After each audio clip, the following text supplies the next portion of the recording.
जय हिंद मेरे दोस्तों। आज आप लोग के लिए 10th क्लास इतिहास का चैप्टर नंबर 5 में 30 मोस्ट इंपॉर्टेंट ऑब्जेक्टिव लेकर के आए हैं, जो कि आप वीडियो में लगातार बने रहेंगे और देखेंगे कि आपका 30 में कितना स्कोरिंग आप कर पाते हैं। एक बार जरूर कमेंट बॉक्स के साथ शेयर करेंगे। तो आइए देखते हैं। फर्स्ट नंबर प्रश्न का रहा है कि औद्योगिक क्रांति का प्रारंभ हुआ था। औद्योगिक क्रांति का प्रारंभ हुआ था, कहां हुआ था? तो इसका आंसर नंबर क्या हो जाएगा? सी हो जाएगा, इंग्लैंड में हुआ था। यदि दोस्तों वीडियो अच्छा लगे तो जरूर चैनल को सब्सक्राइब करेंगे और अपने मित्रों में इसे एक बार जरूर शेयर करेंगे। तो आइए देखते हैं दूसरा नंबर प्रश्न। दूसरा नंबर प्रश्न है कि 1912 ईस्वी में जे.एन. टाटा ने भारत का पहला लौह और इस्पात संयंत्र किस जगह स्थापित किया? तो दूसरा का आंसर नंबर हो जाएगा ए, जमशेदपुर में किया था। आगे हम चलेंगे तीसरा नंबर प्रश्न पर चलेंगे। यदि लगे आपके लिए हेल्पफुल वीडियो है तो जरूर चैनल को सब्सक्राइब कर लेंगे।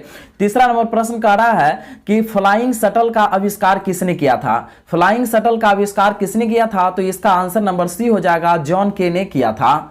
चलिए आगे की ओर हम बढ़ेंगे और चौथा नंबर प्रश्न को देखेंगे। चौथा नंबर प्रश्न कह रहा है कि औद्योगिक क्रांति शब्द का प्रयोग सबसे पहले किस व्यक्ति ने किया था? औद्योगिक क्रांति शब्द का प्रयोग सबसे पहले किस व्यक्ति ने किया था? तो इसका आंसर नंबर ए हो जाएगा, लुई ब्लो ने किया था। चलिए आगे की ओर हम चलेंगे और पांचवा नंबर प्रश्न को देखेंगे। पांचवा नंबर प्रश्न हमें कह रहा है कि इंग्लैंड में औद्योगिक क्रांति किस उद्योग से शुरू हुआ?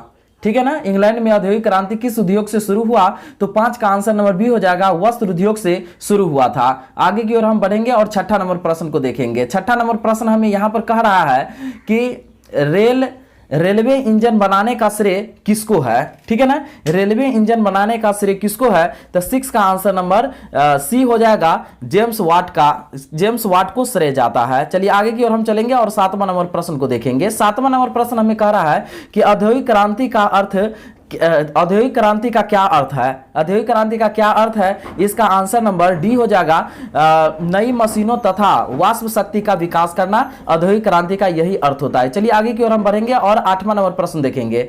8वां नंबर प्रश्न कर रहा है, इनमें से कौन इंग्लैंड का औद्योगिक शहर था? इनमें से कौन इंग्लैंड का औद्योगिक शहर था? तो 8 का आंसर नंबर क्या हो जाएगा? डी हो जाएगा, लंकाशायर था। ठीक है ना। चलिए आगे की ओर हम बढ़ेंगे और 9 नंबर प्रश्न को देखेंगे। 9 नंबर प्रश्न हमें कह रहा है औद्योगिक क्रांति के फलस्वरूप 9 का ए नंबर हो जाएगा, कल कारखानों में वृद्धि हुई। ठीक है ना। चलिए आगे की ओर हम बढ़ेंगे और देखेंगे 10 नंबर प्रश्न हमें यहां पर क्या कह रहा है।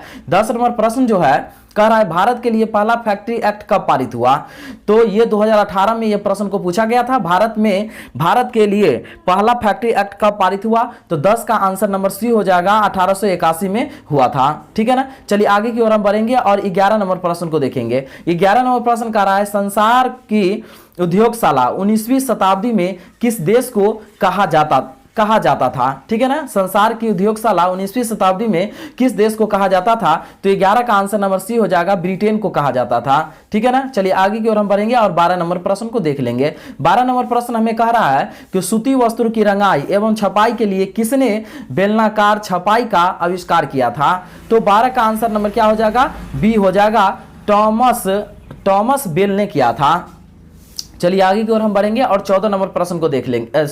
13 नंबर प्रश्न को देखेंगे। 13 नंबर प्रश्न का रहा है, भारत में कोयला उद्योग कब आरंभ हुआ था? ठीक है ना, भारत में कोयला उद्योग कब आरंभ हुआ था? तो 13 का आंसर नंबर क्या हो जाएगा? सी हो जाएगा, 1814 में हुआ था आरंभ। ठीक है। चलिए आगे की ओर हम बढ़ेंगे और 14 नंबर प्रश्न को देखेंगे। 14 नंबर प्रश्न का रहा है, भारत में पहली जूट मिल कहां लगी थी? ठीक है ना, भारत में पहली जूट मिल कहां लगी थी? तो 14 का आंसर नंबर बी हो जाएगा, बंगाल में लगी हुई थी। ठीक है। चलिए आगे की ओर हम बढ़ेंगे और 15 नंबर प्रश्न देखेंगे। 15 नंबर प्रश्न कह रहा है, इंग्लैंड में सुधार अधिनियम किस वर्ष पारित किया गया? इंग्लैंड में सुधार अधिनियम किस वर्ष पारित किया गया? तो 15 का सी नंबर हो जाएगा, 1832 ईस्वी में पारित किया गया था। ठीक है ना। चलिए आगे की ओर हम चलेंगे अब 16 नंबर प्रश्न पर। 16 नंबर प्रश्न कर रहा है, कोयला से लोहा गलाने की प्रक्रिया का आविष्कार किसने किया था?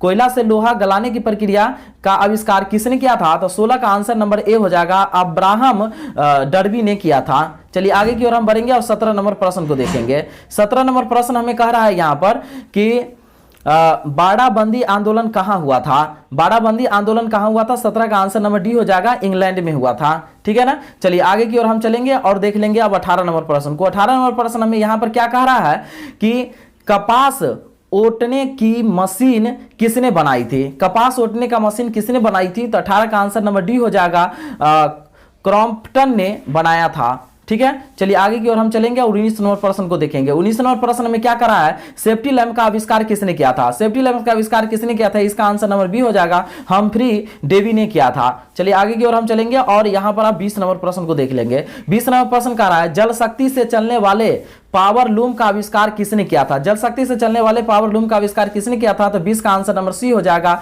एडमंड कार्टराइट इसका आंसर हो जाएगा। चलिए अब हम चलेंगे 21 नंबर प्रश्न पर। 21 नंबर प्रश्न कह रहा है, जे.एन. टाटा ने भारत का पहला लौह और स्टील संयंत्र किस जगह स्थापित किया था? कहां स्थापित किया था? तो किसका आंसर नंबर बी हो जाएगा, बिहार में स्थापित वो किए थे। चलिए आगे की ओर हम चलेंगे और देख लेंगे अब यहां पर 22 नंबर प्रश्न को। 22 नंबर प्रश्न हमें यहां पर क्या कह रहा है कि मिनट 22 नंबर प्रश्न हमें यहां पर क्या कह रहा है कि औद्योगिक क्रांति का अर्थ, ठीक है ना, औद्योगिक क्रांति का क्या अर्थ होता है? ठीक है ना, औद्योगिक क्रांति का क्या अर्थ होता है? तो 22 का आंसर नंबर हो जाएगा बी, उद्योग तथा उत्पादन क्षेत्र में होने वाले परिवर्तन को कहा जाता है। ठीक है ना, चलिए आगे की ओर हम चलेंगे और 23 नंबर प्रश्न को देखेंगे। 23 नंबर प्रश्न कह रहा है, औद्योगिक नीति घोषणा पत्र कब जारी हुआ? औद्योगिक नीति घोषणा पत्र कब जारी हुआ? तो इसका आंसर नंबर ए हो जाएगा, जुलाई 1980 में किया गया था। ठीक है, चलिए आगे की ओर हम चलेंगे और 24 नंबर प्रश्न को देखेंगे। 24 नंबर प्रश्न में कह रहा है, अंतर्राष्ट्रीय श्रम संघ की स्थापना कब हुई थी? अंतर्राष्ट्रीय श्रम संघ की स्थापना कब हुई थी? तो 24 का आंसर नंबर सी है, 1920 में हुई थी। ठीक है ना, चलिए आगे की ओर हम बढ़ेंगे और देख लेंगे आप 25 नंबर क्वेश्चन को। 25 नंबर क्वेश्चन क्या कर रहा है, रिचर्ड आर्कराइट ने कौन सी मशीन बनाई थी? रिचर्ड आर्कराइट ने कौन सी मशीन बनाई थी? तो 25 का आंसर नंबर बी हो जाएगा, स्पेनिंग फ्रेम ने बनाई थी। ठीक है, चलिए आगे की ओर हम चलेंगे और 26 नंबर प्रश्न को देखेंगे। 26 नंबर प्रश्न कर रहा है, बुर्जुआ वर्ग किसे कहते हैं? ठीक है, बुर्जुआ वर्ग किसे कहते हैं? इसका आंसर नंबर ए हो जाएगा, मध्यम वर्ग को कहा जाता है बुर्जुआ वर्ग। ठीक है, चलिए आगे की ओर हम बढ़ेंगे और यहां पर 27 नंबर प्रश्न को देखेंगे। 27 नंबर प्रश्न का है, रेशम मार्ग कहां से आरंभ होता है? ठीक है ना, रेशम मार्ग कहां से आरंभ होता है? तो 27 का आंसर नंबर बी हो जाएगा, चीन से आरंभ होता है। ठीक है, चलिए आगे की ओर हम बढ़ेंगे और यहां पर देख लेंगे 28 नंबर प्रश्न। 28 नंबर प्रश्न क्या कर रहा है, कौन सा देश फिनिशिंग सेंटर के नाम से जाना जाता था? ठीक है ना, कौन सा देश फिनिशिंग सेंटर के नाम से जाना जाता था? तो 28 का आंसर नंबर क्या हो जाएगा, बी हो जाएगा, लंदन के नाम से जाना जाता था। ठीक है ना, चलिए अब इसमें क्या हो गया ना दोस्तों कि मात्र 28 ही टाइपिंग हो पाया, 30 प्रश्न नहीं हो पाया। तो आप देख लीजिए कि 28 में आपका कितना स्कोरिंग हो पाया। एक बार जरूर कमेंट बॉक्स के साथ आप शेयर कर लेंगे और चैनल को जरूर एक बार सब्सक्राइब कर लेंगे। धन्यवाद।